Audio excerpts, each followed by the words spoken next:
Hi medias, நாங்கள் எல்லோரும் எங்கே கிளம்பிட்டோன்னு பார்த்தீங்கன்னா, அந்தியூர் கோயில் திருவிழாவுக்கு தாங்க கிளம்பிட்டோம். ரொம்ப நாளாகவே பிளான் பண்ணிக்கிட்டே இருந்தோம். சிஸ்டரும் கூப்பிட்டுட்டே இருந்தாங்க.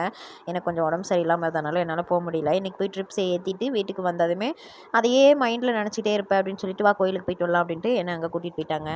அந்தியூர் ரீச் ஆனதுக்கப்புறம் நல்லா ஃபுல் கூட்டங்க. கோயில் திருவிழா என்னமோ முடிஞ்சிருச்சு, ஆனாலும் அந்த கூட்டம் மட்டும் குறையவே இல்லைங்க.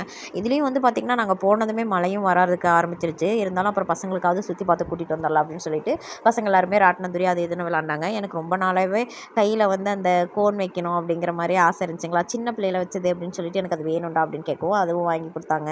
அதுக்கப்புறம் பார்த்திங்கன்னா நிறைய பொருள் வந்து சேல் பண்ணுறதுக்காக கொண்டு வந்திருந்தாங்கங்க. விலங்குகளெல்லாம் நிறைய கொண்டு வந்திருந்தாங்க. அதில் வந்து பார்த்திங்கன்னா குதிரை, மாடு, கிளி, நாய் இந்த மாதிரி நிறையா அனிமல்ஸ் எல்லாம் கொண்டு வந்து சேல் பண்ணுறதுக்காக வச்சுருக்காங்க. இது வந்து பார்த்திங்கன்னா ஒரு திருவிழா தான். ஆனால் இந்த திருவிழாவில் ஏன் நிறைய பொருளை வந்து விற்கிற மாதிரி கொண்டு வர்றாங்க அப்படின்னு சொல்லி கேட்டேன். இந்த விலங்குகளெல்லாம் வந்து பார்த்திங்கன்னா சேல் பண்ணுற மாதிரி குதிரையெல்லாம் 7 லட்ச ரூபாய்க்கு சேல் பண்ணுறாங்க. அப்புறம் டிராக்டரு இந்த மாதிரி பொருளெல்லாம் வந்து பார்த்திங்கன்னா மாடு இதெல்லாம் விற்கிறதுக்காக அந்த இடத்துக்கு கொண்டு வந்திருக்காங்க. அப்போ இதை பார்க்குறப்ப ஏதோ ஒரு சந்தை மாதிரி தான் தெரியுது. கோயில் திருவிழாவா என்னன்னு எனக்கு புரியல அப்படின்னு சொல்லி கேட்கவும், தங்கச்சி வீட்டுக்காரருக்கு அது வந்து சொந்த ஊர் தான். அவங்க வந்து ஏதோ ஒரு புராண கதை மாதிரி சொன்னாங்க. அதனால் வந்து இங்கே இந்த மாதிரிலாம் பண்ணுவாங்க போவாங்க அப்படின்னு சொன்னாங்க. அது எனக்கு சுத்தமாக மண்டையில் ஏறவே இல்லைங்க. குழந்தைங்கள்லாம் வந்து பார்த்திங்கன்னா விளாட்றதுக்கு ஆரம்பிச்சிட்டாங்கங்க. அதுக்கப்புறம் நிறைய பேர் வந்து பார்த்திங்கன்னா டான்ஸ் எல்லாம் ஆடிட்டு இருந்தாங்களா. அதெல்லாம் பார்க்குறப்ப கார்த்திக் வந்து ஏதோ சொந்த ஊரில் வந்து இந்த திருவிழாவில் இருக்கிற மாதிரி ஒரு ஃபீல் ஆகுது. திருவிழாவுக்கு வந்தாலே இந்த மாதிரி ஒரு வைப்பு நமக்கு கிடச்சிடுது அப்படின்னு சொல்லிட்டு பேசிகிட்டு இருந்தாங்க.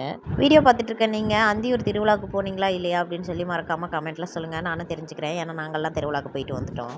கரெக்டாக ஒரு 10 மணி ஆனதுமே பவர் எல்லாத்தையுமே ஆஃப் பண்ணிட்டாங்க. குழந்தைங்க விளாண்டுட்டு இருக்கும்போதே வந்து பார்த்திங்கன்னா பவர் ஆஃப் பண்ணிவிட்டு அதுக்கப்புறம் ஒரு 2 நிமிஷம் கழித்து தான் ஆன் பண்ணாங்க. என்ன ரீசன்னா பார்த்தீங்கன்னா அதுக்கப்புறம் எல்லாத்தையுமே ஆஃப் பண்ணிடுங்க அப்படிங்கிறதுக்காக.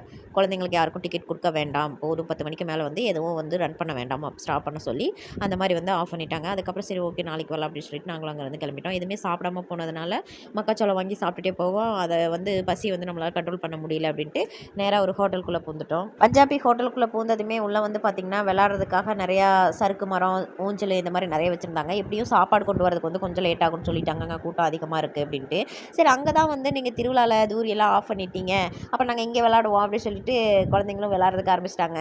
அப்புறம் நைட் நேரம் அப்படிங்கிறனால நாங்கள் வந்து பிரியாணியும் அதுக்கப்புறம் ரைஸும் ஆர்டர் பண்ணிக்கிட்டோம். பசங்களுக்கு 4 பேருக்குமே வந்து பார்த்திங்கன்னா ஆளுக்கு ஒரு சப்பாத்தி வந்து ஆர்டர் பண்ணி சாப்பிட்டுட்டு கொஞ்ச நேரம் நாங்களும் விளாண்டுட்டு அங்கேருந்து கிளம்பிட்டோம். டைம் 10 தான் ஆகுது. இதுக்கப்புறம் வந்து நம்ம வீட்டுக்கு போனாலும் தூக்கம் கூட வராது. ஏன்னா வந்து 7 மணி போல் நாங்கள் கிளம்பி ஒரு 8, 9 மணிக்கெல்லாம் அங்கே நாங்கள் கோயிலில் போய் ரீச் ஆகிட்டோங்க.